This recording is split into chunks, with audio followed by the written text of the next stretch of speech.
திராவிடம் திசை காட்டுகிறது, தமிழ்நாடு சமூக நீதி திசையில் பயணிக்கிறது. திராவிடம் காட்டிய திசையில் இன்று இந்திய மாநிலங்கள் ஒட்டுமொத்தமாக அதன் வழியில் பயணிக்கிறது. திராவிட தமிழர் கட்சிங்கிற இந்த கட்சியை பெரும் மரியாதைக்குரிய அண்ணன் வெண்மணி அவர்கள் பெரிய கூட்டம், தனக்கு பின்பு பெரிய மக்கள் படை, தனக்கு பின்பு பெரிய சாதிய பின்புலம் என்றல்லாது ஒடுக்கப்பட்ட விளிம்புநிலை மக்களுக்காக எந்த மேடை கிடைத்தாலும் அதில் தனது கருத்தை மிக தீரத்தோடு மிகவும் உறுதியாக பதிவு செய்கிற முதல் மாந்தன். எனக்கும் அவருக்கும் தனிப்பட்ட நட்பு ரீதியாகவும் கொள்கை ரீதியாகவும் எப்போதும் நான் சொல்வதுண்டு. என் குடும்பத்திலோ என் பிள்ளைகளிடமோ இல்லை நண்பர்களிடமோ சொன்னால், நான் பார்த்த மனிதர்களில் யாராவது ஒரு மனிதரை காட்டி தனி மனித ஒழுக்கத்தில் இந்த மனிதரை அப்படியே பின்பற்றென்று யாராவது கேட்டால், நான் சொல்லுகிற முதலும் கடைசியும் நபர் பெரும் மரியாதைக்குரிய அந்த வெண்மணி அவர்கள் தான். எந்த மனிதரையும் எப்படியும் கடித்து கூறாது, எந்த இடத்திலும் கொள்கையை சமரசம் செய்யாது, எடுத்த கொள்கையில் உறுதியாக இருக்கிறவர்.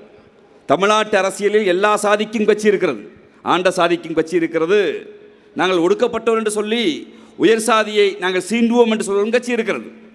ஆனால் கட்சி ஆரம்பிக்கிற எல்லோரும் தன் வீசையை முறுக்குகிற வேளையும் தன் அறிவாளை தூக்குகிற வேளையும் தான்லாம் எந்த சாதி தெரியுமா என்று திமிர் பேசுகிற வேலைக்குத்தான் கட்சி இருக்கும்.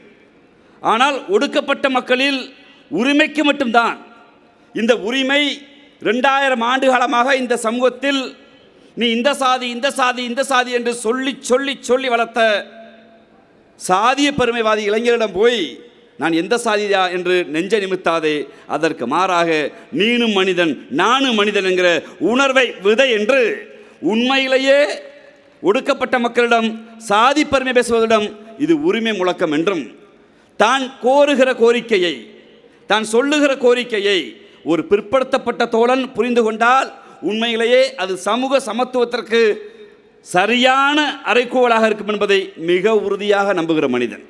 எப்போதுமே இந்த உரையாடல் இப்படித்தான் நீளும். யுவர் பேக்வேர்ட், எஸ், நீங்கள் பிற்படுத்தப்பட்டவராக இருந்தால் அண்ணல் அம்பேத்கரை பற்றி என்ன நினைக்கிறீங்க, அவ்வளவுதான். நீங்கள் ஷெட்யூல்டா, தந்தை பெரியாரை பற்றி என்ன நினைக்கிறீங்க, அவ்வளவுதான். நான் ஒடுக்கப்பட்டவருங்க, தந்தை பெரியார்லாம் பிற்படுத்தப்பட்டவருக்கார் பேசினாங்கன்னா அவரை தூக்கி ஓரத்தில் வச்சுருங்க. நான் பேக்வேர்டுங்க, அம்பேத்கர்லாம் அவரையும் தூக்கி ஓரத்தில் வச்சுருங்க.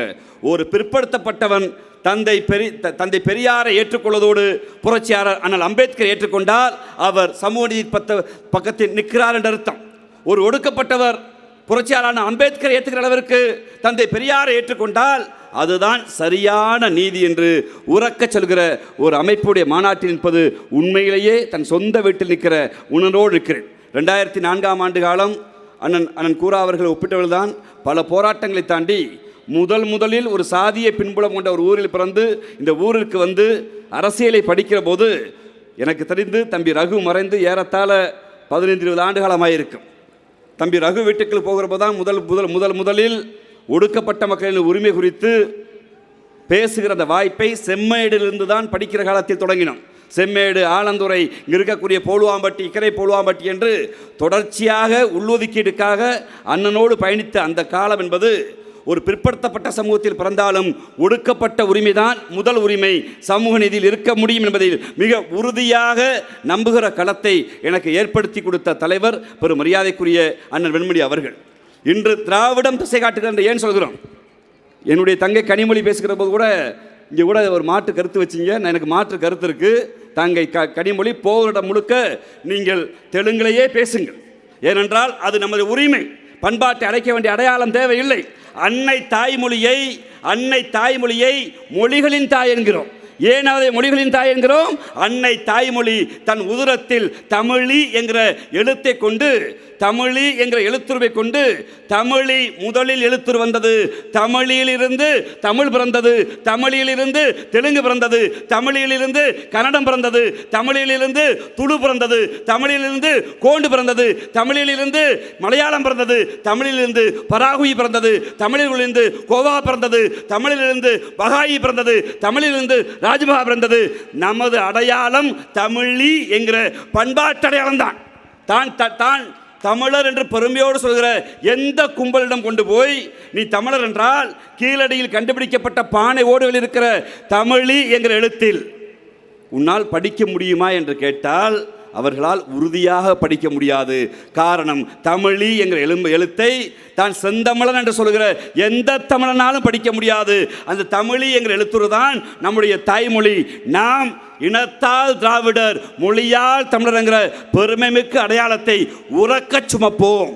நம்முடைய அன்னை மொழியான தமிழையும், அன்னை மொழியான தெலுங்கையும், அன்னை மொழியான கன்னடத்தையும், அன்னை மொழியான மலையாளத்தையும் இறுகப்பற்றுவோம்.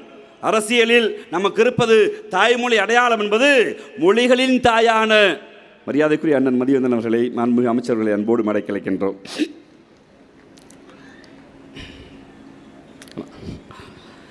மொழிகளின் தாயான தமிழை நம் பூர்வ அடையாளமாக கொள்கிறோம். அந்த மொழியிலிருந்து தான் நாங்கள் பிறந்தோம் என்கிற பெருமிதத்தை பிள்ளைகளிடம் சொல்லுவோம். தங்கை கனிமொழி போல் நமக்கு நம்முடைய வீட்டு மொழி, நம் வழக்காறு மொழி தமிழ், தெலுங்கு எது வந்தாலும் பேசுவோம். சமூக மொழியாக என்றுமே அருந்ததிய தெருக்களில் போய் அண்ணன் தம்பியிடம் கேட்டால் இந்தியாவுடைய ஆட்சி மொழியாக, தமிழ்நாட்டுடைய ஆட்சி மொழியாக தமிழ் வேண்டுமா தெலுங்கு வேண்டுமா என்று கேட்டால் முதலில் சொல்லுவான், என் அன்னை மொழியான தமிழ் தான் வேண்டும் என்று சொல்லுவான். போய் எந்த கன்னட தெருக்களிலும் போய் இங்கு வாழ்கிற கன்னடம் பேசுகிற என் அன்பு சகோதரரை போய் கேட்டால் தமிழ்நாட்டுடைய ஆட்சி மொழியாக கன்னட வேண்டுமா தமிழ் வேண்டுமென்றால் என் செம்மொழியான தமிழ் தான் வேண்டும் என்று சொல்லுவோம். இந்திக்கு ஆதிக்கம் வந்தபோது இந்த தெருக்களில் முதலில் தீக்குளித்து செத்து போனவர்கள் பல பேர் தெலுங்கை கன்னடத்தை தாய்மொழியாக கொண்டவர்கள். அவர்களுக்கு தெரியும், எங்கள் அன்னை மொழி தாய்மொழியை நாங்கள் காத்தாதான் தெலுங்கும் மலையாளமும் கன்னடமும் இந்த மண்ணில் இருக்க முடியும் என்பது அவர்களுக்கு தெரியும். எந்த இடத்துல விட்டு கொடுக்க வேணாம். அது நமது அடையாளம், நமது மொழி. எவன் ஒருவன் சொல்வான் என்பதற்காக என் அடையாளத்தை மறைக்க வேண்டிய தேவை நமக்கில்லை.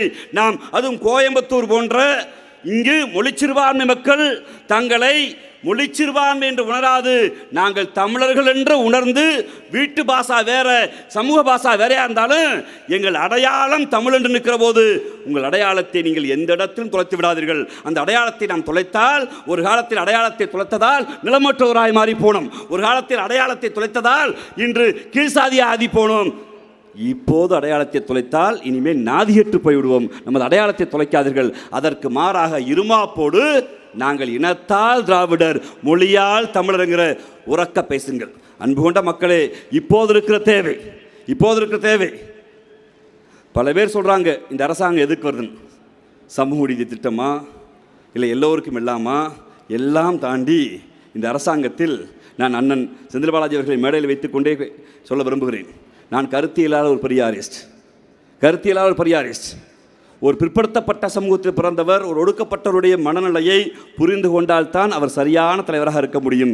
மேற்கு மண்டலத்தில் இப்போது சாதியும் கூர்மையாகாமல் எல்லோரும் ஒன்று என்கிற மனநிலை வந்திருக்கிறதென்றால் கழக தலைவரின் திட்டங்களை கொண்டு வந்து சேர்த்து அடையாளம் காட்டுவதற்கு உங்களை போன்ற ஒருத்தர் கிடைத்திருப்பது ஒரு அரிய வாய்ப்பு. அதை நாங்கள் இறுகப்பற்றிக் கொள்கிறோம். அவ்வளவுதான், அதை இறுகப்பற்றிக் கொள்கிறோம். என்றால் கருத்தியலில் சண்டையிடுவது ஒரு அம்பேத்கர்வாதியாக, பெரியாரியவாதியாக, மார்க்சியவாதியாக நாங்கள் 1000 பேச முடியும். ஆனால் களத்துக்கள் கொண்டு போய் அது அரசாங்க திட்டங்களை கொண்டு வருவதற்கு உங்களை போன்றவர்கள் காட்டுகிற அடையாளம் மிக முக்கியமான அடையாளம். அன்பு கொண்ட மக்களே, ஒன்றை மட்டும் சொல்லி முடிக்க விரும்புகிறேன். திராவிடம் திசை காட்டியிருக்கிறது. எப்படி திசை காட்டியிருக்கிறது தெரியுமா? இந்தியாவில் முதலில் தமிழ்நாடு குடிநீர் வாரியம் என்று ஒரு குடிநீருக்கு வாரியம் கொண்டு வந்த கட்சி திராவிட முன்னேற்ற கழகம். கொண்டு வந்த தலைவர் முத்தமிழறிஞர் தலைவர் கலைஞர் அவர்கள். அது செய்தி அல்ல. இன்னைக்கு நீர் புனிதமானது. அப்பன் செத்தாலும் தலையில் நீரை ஊற்றி கழுவினால் தீட்டு போய்விடும். பொன் பூ பெய்தால் தலைமாமன் சீர் சுமந்து வந்து தலையில் ஊற்றி இதோ என் பெண் புல் பெய்து விட்டார் என்று நீரை கொட்டி கழுவுவோம். அப்பாவோ அம்மாவோ வீட்டுக்குள் பிணமாக இருந்தாலும் இல்லை, ஒரு குழந்தை பிறந்தாலும் தீட்டு கழிவதென்றால் நீரை ஊற்றினால் தீட்டு கழிந்துவிடும். இன்னைக்கு ஒரு கிராமத்தில் போய் ஏதோ ஒரு வீட்டுக்குள்ள அழுக்கா இருக்கிறவன், கருப்பா இருக்கிறவன், கிழிஞ்ச ஆடையோட ஒரு சம்பு தண்ணி கொடுனா எந்த சாதின்னு கேட்குற பழக்கம் இன்னும் இருக்கத்தான் செய்கிறது. அது இன்னும் ஒரு நாள்லாம் ஒளிந்து போய் விடாது. 2000 ஆண்டு கால அழுக்கு கொஞ்சம் கொஞ்சமாய் அண்ணல் அம்பேத்கரும் தந்தை பெரியாரும் பேரறிஞர் அண்ணாவும் தலைவர் கலைஞரும் சிறுக அதற்கு எதிராக போராடி கொண்டே இருக்கிறோம். நீர் அவ்வளவு புனிதமானது. அந்த புனிதமான நீரை எல்லோருக்கும் கொண்டு வருவது முக்கியம். 1970 ஆண்டு ஒரு நோய் வந்தது. வந்த பின்பு எல்லோருக்கும் கை முழுக்க இழுத்து கொண்டது. அந்த நோய்க்கு பெயர் நரம்பு சுழற்சி நோய். மருத்துவர்கள் ஆய்வு செய்கிறார்கள். மருத்துவர்கள் ஆய்வு செய்து முடித்துவிட்டு தூய்மையான குடிநீர் இல்லை, அந்த குடிநீர் இல்லாதான் இந்த நோய் வருகிறது. ஆடும் மாடு குளிக்கிற நீரில் மனிதன் குடித நீரை குடிக்கிறான். அங்குதான் மனிதனும் குளிக்கிறான், ஆடும் குளிக்கிறார். அந்த இடத்தில் நீர் வருவதில்லை. அதனால் நீரை பொதுவாக்க வேண்டும், நீரை மக்களுக்கு கொடுக்க வேண்டும் என்ற தீர்மானம் வருகிறது. தமிழ்நாடு குடிநீர் வாரியத்தை தலைவர் கலைஞர் கொண்டு வருகிறார். திட்டம் ஜனவரி 15 தயாராகி விடுகிறது. எல்லா ஐஏஎஸ் மார்களும் போய், ஐயா திட்டம் தயார், இந்தியாவிலேயே முதல் முறையாக ஒரு திட்டத்தை நாம் அறிவிக்க போகிறோம், அறிவித்து விடலாமா என்று கேட்கிறார்கள். தலைவர் கலைஞர் வாங்கி பக்கத்தில் வச்சுட்டு அறிவித்து விடலாம், போய்விடுங்கிறார். தை 1 தமிழர் திருநாள். பாவேந்தன் பாரதிதாசன் சொன்னான், பொங்கு தமிழருக்கு தைதானே அடையாளம், சித்திரை இலையே என்று சொன்னான். அந்த சித்திரை 1 அறிவிக்கலாமே என்று கேட்டபோது வேண்டாம், அந்த தை 1 அறிவிக்கலாமே என்று கேட்டபோது வேண்டாம் என்று மறுத்து விட்டார். சித்திரை 1 வருகிறது. தமிழ்நாடு குடிநீர் வாரியம் திறப்பு விழா. எல்லோரும் ஒன்று கூட்டி இதே ஒரு கூட்டம். அன்று காலையில் மவுண்ட் ரோடு மகாவிஷ்ணு அழைக்கப்பட்ட தி ஹிந்து நாளிதழ் எழுதுகிறது, தை 1 அறிவிக்காமல், ஒரு புரட்சிகரமான திட்டத்தை அறிவிக்காமல் சித்திரை 1 போய் இவர் அறிவிக்கிறார். இதுதான் இவருடைய மஞ்சத்துண்டு ரகசியமா என்று எழுதி முடிக்கிறான். மாநாட்டுக்கு இந்து பத்திரிகையோடு வருகிறார். வந்துவிட்டு சொல்கிறார், மவுண்ட் ரோடு மகாவிஷ்ணு படித்திருக்கிறது, பரவாயில்லை, மகிழ்ச்சி. தை 1 எங்கள் பண்பாட்டு திருவிழா தான், எந்த மாற்று கருத்தும் இல்லை. எனக்கு தை 1 என்று உங்களுக்கு அக்கறை இருக்கிறது, பரவாயில்லை. ஆனால் இது சித்திரை 1 மட்டுமல்ல. அன்பு கொண்ட தோழர்களே, நான் அறிவிக்கிறேன், இந்தியாவில் குடி தண்ணீரால் ஒரு சாதி ஒடுக்கப்பட்டு தான் சார்ந்த மகர் சாதி மக்களுக்கு குடிநீர் கிடைக்கவில்லை என்று 5 லட்சம் மக்களை மகர் குளத்தில் கூட்டி போய் குடிநீர் எடுக்கிற போராட்டத்தை அறிவித்த புரட்சியாளர் அண்ணல் அம்பேத்கருடைய ஏப்ரல் 14 இந்த நாளில் நான் பெருமையோடு அறிவிக்கிறேன், தமிழ்நாட்டு தெருக்களில் எல்லா சாதிக்கும் குடிநீர் போய் சேரும் என்று அறிவித்த தலைவர் கலைஞர். அம்பேத்கர் பிறந்த நாள் தான் தமிழர்கள் ஒரு சொட்டு நீரை அரசாங்கம் கொடுத்த நாள் இந்த நாள். அந்த வரிசையில் தான் ஒடுக்கப்பட்ட மக்களின் விடிவெள்ளியாய், ஒடுக்கப்பட்ட மக்களின் நம்பிக்கையாய், ஒடுக்கப்பட்ட எங்க சாமி குலசாமி என்று சொல்கிற நமது முதலமைச்சர் ஆட்சியை நீட்சியாக்குவதற்கு, நமது முதலமைச்சரின் கரத்தை ஒன்று சேர்ப்பதற்கு உங்கள் கரங்கள் ஒன்றாக்கப்பட வேண்டும். இந்த 2000 அதிகமாக கொடுத்துட்டாங்கன்னு பல பேர் கேட்குறாங்க. ஒன்றே ஒன்று தான். இங்கே எங்கள் அண்ணன் கவுன்சிலர்கள் பல பேர் இருக்காங்க, என் கட்சிக்காரங்க பல பேர், மூத்த நிர்வாகிகள் இருக்காங்க, அண்ணன் சிவானா இருக்காங்க, அண்ணன் ரவியண்ணன் இருக்காங்க, அண்ணன் சண்முக சுந்தரண்ணன், பல பேர் இங்கே இருக்கீங்க. கட்சி அறிவிக்கும், ஏப்ரல் மாதம் வந்துருச்சு, மே மாதம் வந்துருச்சுன்னா கட்சி என்ன அறிவிக்கும்னா, கோடைகாலம் வருகிறது, உடனடியாக தோழர்கள் தொண்டர்கள் போய் அங்கு தண்ணீர் பந்தலை திறங்கள். கோடைகாலம் வருகிறது, மக்களுக்கு நீர்மோர் பந்தலை திறங்கள். கோடைகாலம் வருகிறது, மக்களுக்கு பழங்களை கொடுங்க கட்சி அறிவிக்கும். அரசாங்கத்திற்கு அரசு தலைவராக எங்கள் முதலமைச்சர் 4 ஆண்டு காலமாக மாநகராட்சி ஊழியர்களை, சட்டமன்ற உறுப்பினர்களை, ஊராட்சி மன்ற தலைவர்களிடம் கோடைகாலம் வருகிறது, ஏழை எளிய மக்களுக்கு அரசு சார்பாக திட்டங்களை கொடுங்க என்று அறிவித்தோம். 4 வருஷம் அறிவிச்சிட்டோம். இந்த மாதம் ஏப்ரல் மாதம் திட்டத்தை போட முடியுமானா சட்டப்படி போட முடியாது. ஏன்னா சட்டப்படி போடுறேன்னா கோட் ஆஃப் கான்டக்ட் வந்துடும். கோட் ஆஃப் கான்டக்ட் வந்துட்டா முதலமைச்சர் போடுற உத்தரவு செல்லாது. அப்போ கட்சிக்காரங்க போய் தர்பூசணி போட்டால் தேர்தல் கமிஷன் தர்பூசணி 5 ரூபா என்னன்னு வேட்டு எழுதுவார். வர்ற எங்கள் சட்டமன்ற உறுப்பினருக்கு போய் நீர்மோர் பத்திரம் கொடுத்தா இதுக்கு 200 ரூபான்னு கணக்கு எழுதுவார். எங்கள் முதலமைச்சர் உத்தரவு செல்லாது.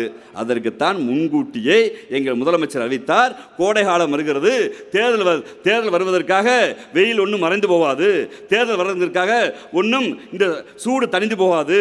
அப்போ முன்கூட்டியே எங்கள் கட்சிக்காரங்க செய்கிறதையும் அரசாங்கம் செய்கிறதையும் அந்த ஏழை பாளைகளுக்கு தர்பூசணி வாங்குவதற்கு நீர்மோர் வாங்குவதற்கு 2000 ரூபாயை இப்போதே அக்கௌண்ட்டில் போடணும் சொன்ன முதலமைச்சர் எங்கள் முதலமைச்சர். அந்த முதலமைச்சருடைய ஆட்சியை இந்தியாவே பாராட்டுகிறது.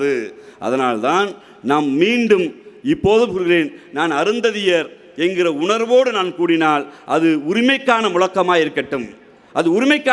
இருக்கட்டும், உங்கள் சாதிய பெருமைக்கான முழக்கமாக இருந்தால் நீங்கள் பேசுகிற கொள்கையும் வீழ்ந்து போகட்டும். வாய்ப்புக்கு நன்றி, வணக்கம்.